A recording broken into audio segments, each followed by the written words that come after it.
Magandang araw mga kaibigan. Bigyan natin ng reaction, opinion itong Facebook reel posted by Marilo Mantovilos. Pahayag ni retired General Torre tungkol sa nangyaring kaguluhan sa Senado, yung pag-warning shot ni General Aplasca. Lumalabas dito na parang okay lang yung pag-warning shot. Total, wala namang nasawi. Okay lang yun. Parang ganun ang sinasabi. Pakinggan natin siya. Pero sa ganun sa akin, kung PNP rules of engagement ang titignan mo, totoo yun na bawal ang warning shot. Pero hindi naman PNP si John Maoplas ka. At pagkatapos siya, isang veteranong police, retired, at nandiyan si Sergeant at Arms, siguro sa assessment niya, sa oras na yun, necessary warning shot to further to prevent further escalation. So, nag-escalate nga at nakita natin, in the end, wala naman namatay. So, lahat ng yan ay imbestigahan na lang at alamin kung anong punot-dulo niyan. Pero ang pinaka-importante dyan, walang irreversible, walang namatay na tao. Pero sa ganun sa akin, kung PNP rules of engagement ang titignan mo, totoo yun na bawal ang warning shot. Pero hindi naman PNP si John Maoplas ka. At pagkatapos siya, isang veteranong police, retired, at nandiyan si Sergeant at Arms, siguro sa assessment niya, nung oras na yun, necessary warning shot to further to prevent further escalation. So, nag-escalate nga at nakita natin, in the end, wala naman namatay. So, lahat ng yan ay imbestigahan na lang at alamin kung anong punot-dulo niyan. Pero ang pinaka-importante dyan, walang irreversible, walang namatay na tao. Pero sa ganun sa... Yun. Tama. Silip din ako dito kay General Torre. Ganun din ang ano ko. Yung pag-warning shot is depende sa assessment ng commander on the ground. Kung ako ang nasa kalagayan ni General Aplasca, ganun din ang gagawin ko. Kasi umaga pa lang daw ng Miyerkules, nakakatanggap na ng report ang Senado na mayroong lulusob na puwersa. Kaya nakahanda sila sa loob. Pagdating ng gabi, nandyan na. Nakita na yung armado, lumalapit. Kayo, anong gagawin nyo? May armadong lumalapit. Pabayaan mo, papasukin mo sa loob ng bahay mo? No way. Ilagay nyo ang sarili nyo, kayo yung nasa loob. Kayo yung natahasan na idepensahan ang Senado na may lulusob. Wala namang coordination.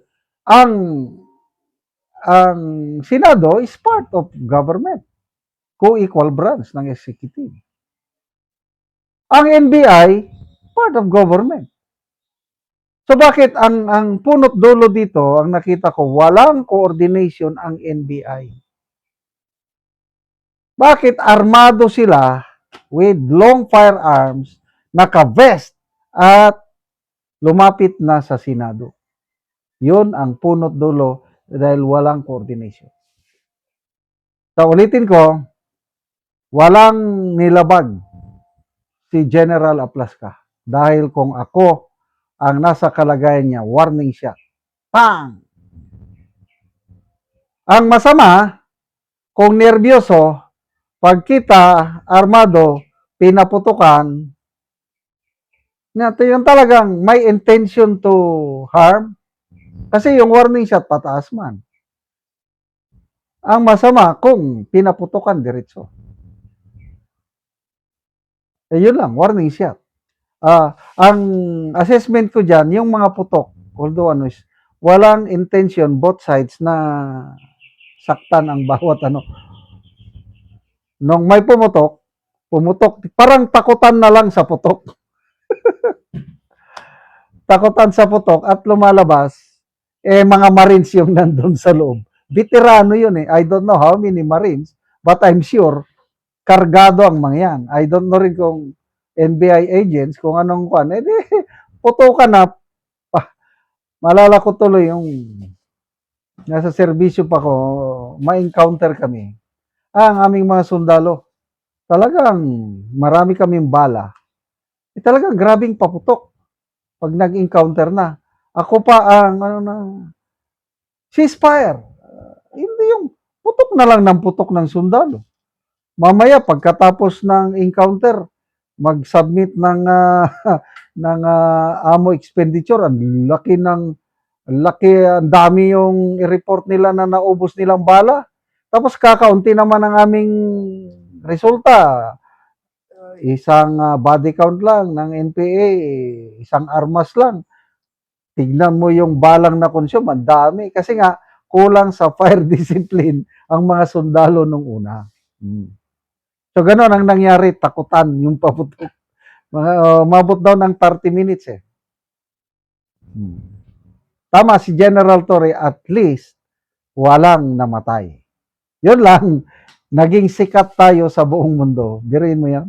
Yung napanood kong foreign TV na Senator, federal agents raided the Senate building to arrest a senator with ICC warrant, but fire erupted. Ganun. Ang image talaga is napakagulo ang Pilipinas. Yun lang ang yun lang masama. Bakit nagkaganon?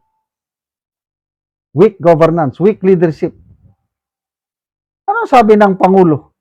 Wala akong utos sa NBI na arestuhin si Bato. Ano ba yun? So, sinong nag-utos? Bakit nandun ang NBI?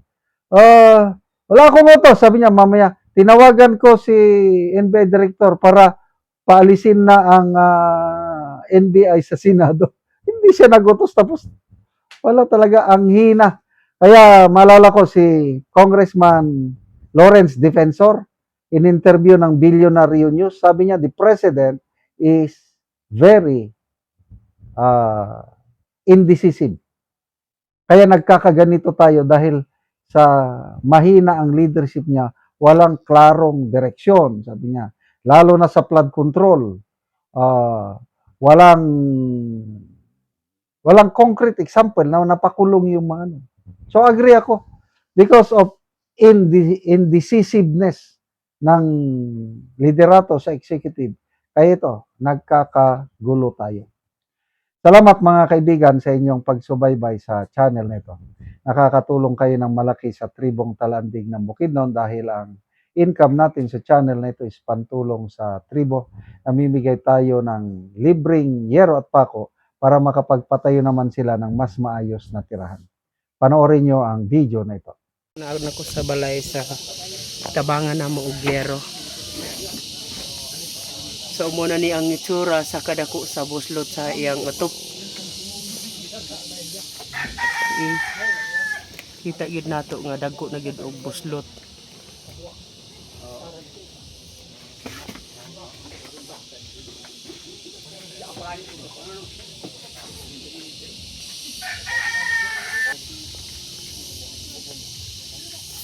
So pulihan na ni karon ang ilang atop nga buslot na. Okay? O karon mo na ni ang yero nga among gihatag nga ilang iatop karon natabangan og yero. So mo na ni itsura sa gawas nga bain sa balay.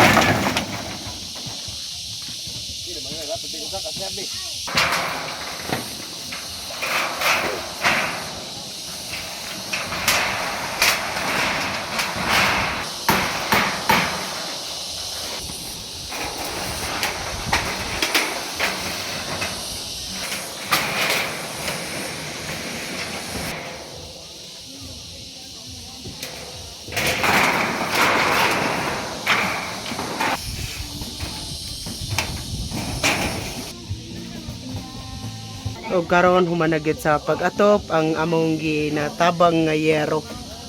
So nindot na gyud. Sa Ginoo kay kung sa naghatag sa sin kay ang akong balay nakatuig aron pag inilisi. So unom na to katuig ang imong atop. Ang makatuig aron pag inilisan tungod sa kalisod. Salamat kayo sa naghatag sa sin. punta nga magpadayon nga tabang kay aron daghan pud matagaan kay naapay manginanglan. Oh, salamat kayo ko. Manginanglan. Oo. Salamat kayo. Mm.